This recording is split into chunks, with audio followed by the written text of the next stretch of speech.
Buenas tardes, profesora, esperando que se encuentre muy bien. Soy Daniela Guíñez de la sección 3 y a continuación le voy a presentar mi línea de tiempo. La expresión jurisprudencia clásica es del siglo XIX. Durante esta época, Roma evoluciona de una constitución republicana heredada de los mayores a una forma monocrática que culminará en el Bajo Imperio con el dominado. Bueno, vamos a partir por el siglo I, del 30 al 100 antes de Cristo al 130. Aquí vemos la etapa central o de apogeo. Pasando a un segundo periodo, que es la época clásica, en el siglo 130 al 230 después de Cristo. Este periodo presenta un máximo valor magistral por la perfección de su estilo. Coincide con el máximo esplendor cultural y con el auge del poderío romano. Aquí también podemos ver un periodo de anarquía militar. Este acaba con la instauración oficial de un gobierno absoluto sin respetar las apariencias republicanas que persistían en Occidente. Esta se da hasta la caída de Roma en manos de Odoacro. Entre el siglo En el siglo 230 se da el fin de la época clásica. Aquí esta fecha coincide con la muerte de Ulpiano y el nacimiento de la escuela de Berito. Luego pasamos al siglo 300, a principios de este siglo y en el mismo año de la muerte del perseguidor de los cristianos, Diocleciano, 313, el cristianismo es reconocido por Constantino como religión oficial, con el intervalo de Juliano el apóstata. Luego pasamos al siglo 301. Aquí empieza el comienzo de la época postclásica, haciéndolo coincidir con la irrupción de la influencia cristiana. Entre el siglo 301 y el siglo 400, los estudiosos anónimos transcriben los textos jurídicos romanos, hacen colecciones con fines prácticos, extractan alguna obra clásica y llegan a escribir algún libro de opiniones y algún manual elemental. En el siglo 400, aquí podemos ver las escuelas orientales en suelo italiano y los trabajos exegéticos de la escuela de Pavía sobre fuentes longobardas. Estas transcurren 4 siglos de una difícil, complicada investigación. En el siglo 500, en Occidente, perdura el vulgarismo en una serie de resúmenes del Código Teodosiano y de las fuentes residuales del Jus, que llamamos genéricamente interpretatio, cuya confección no unitaria le podemos dar fecha en los primeros años de la segunda mitad del siglo 500.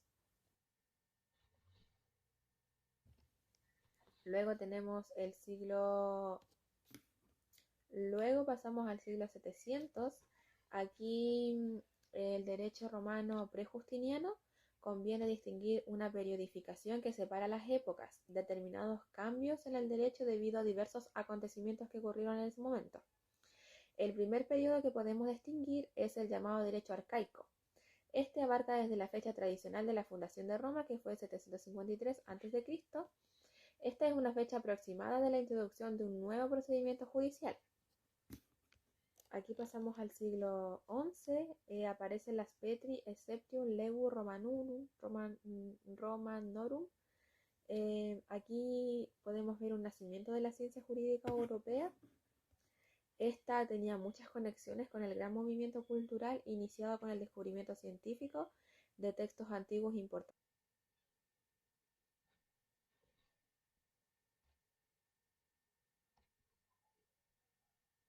como el Pseudo Dionisio Areopagita.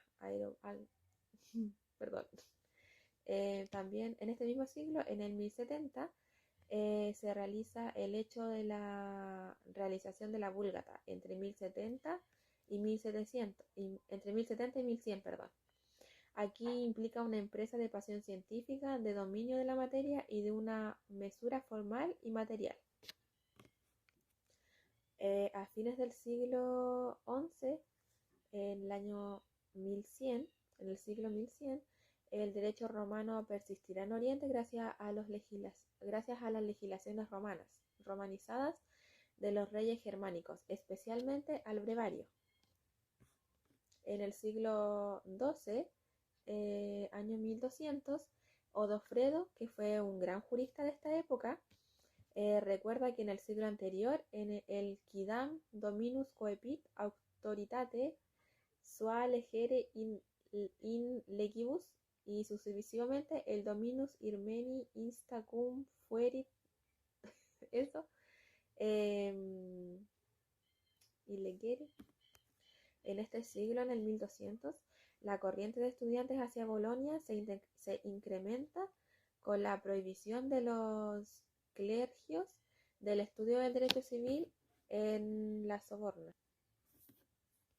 En este mismo siglo, Angelo Poliziano colaciona en 1490 por primera vez, desde la época de los glosadores.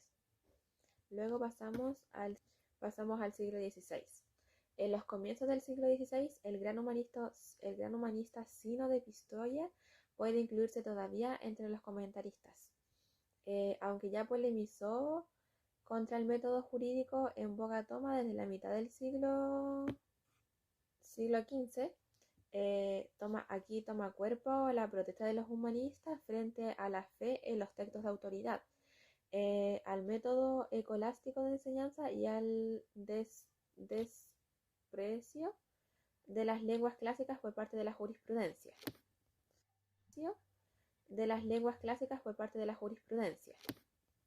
Pasando al siglo XVI, encontramos el posterior Mos Italicus docendi. Este consiste fundamentalmente en un glosar de la glosa, lo cual no tuvo tal trascendencia que en Alemania después de la recepción.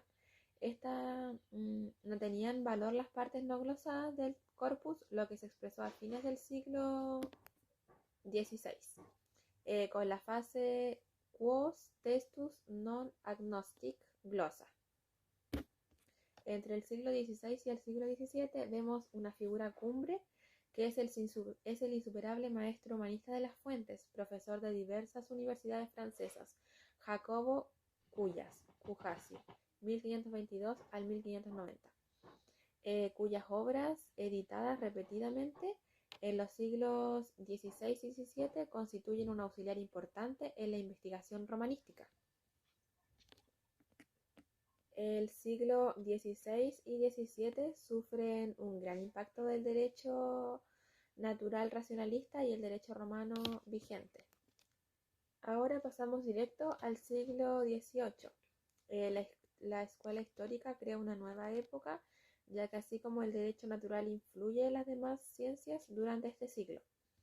En el siglo XVIII, los alemanes impusieron la tarea de crear una jurisprudencia científica mediante una consideración histórica capaz de estratificar y aclarar los heterogéneos elementos del derecho vigente.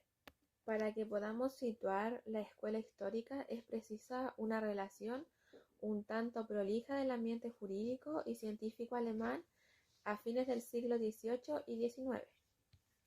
Ahora pasando directo, quiero hacer como un destacado importante que a principios del siglo XIX encontramos esta época va a corresponder en buena parte al derecho romano. La escuela histórica estudia el derecho común y la pandeclasiástica se convierte en una ciencia europea. Bajo un siglo clasista se funda la filología clásica, que es una ciencia directriz en la Alemania del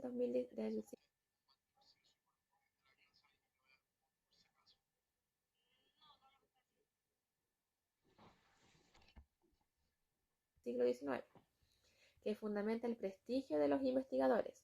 Los estudios del derecho romano sufrieron un descalabro y no fue olvidado gracias a su vigencia en Alemania. Aquí también destacamos que la escuela histórica tuvo un obediente impulso vivificador del genial jurista Savigny.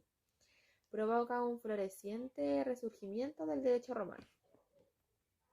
A fines del siglo XIX podemos ver que surge un estudio del desarrollo orgánico del derecho romano, así como las elaboraciones dogmáticas. La ciencia jurídica romana alcanza su punto álgido en el siglo XIX, gracias a su unión esencial con la escuela histórica y el derecho romano.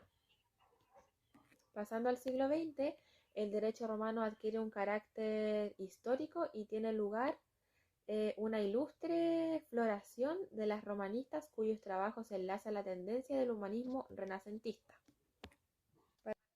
La escuela histórica en el siglo XIX es un tema importante. En el siglo, o sea, perdón, en el siglo XVIII, los alemanes se antepusieron a la tarea de crear una jurisprudencia científica mediante una consideración histórica capaz de estratificar y aclarar los heterogéneos elementos del derecho, que era el del derecho vigente en ese tiempo. Tarea que era posible merced al desterramiento del derecho romano, para lo cual estaba preparado el sentir común. Los grandes filósofos aportan el instrumental para enfrentarse contra las fuentes antiguas.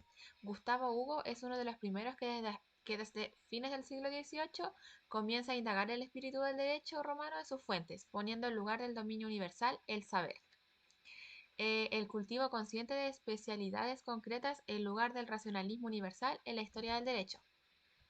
Mientras que en el siglo XIX, las ciencias históricas señala a la histórica la tarea de demostrar la continuidad del desarrollo del derecho, de purificarlo y protegerlo, llegando a demostrarse que muchas conquistas en épocas posteriores estaban cuajadas de sentido y fundamentadas en el desarrollo de la vida popular, de tal manera que en estas circunstancias se podría renunciar a un orden jurídico unitario.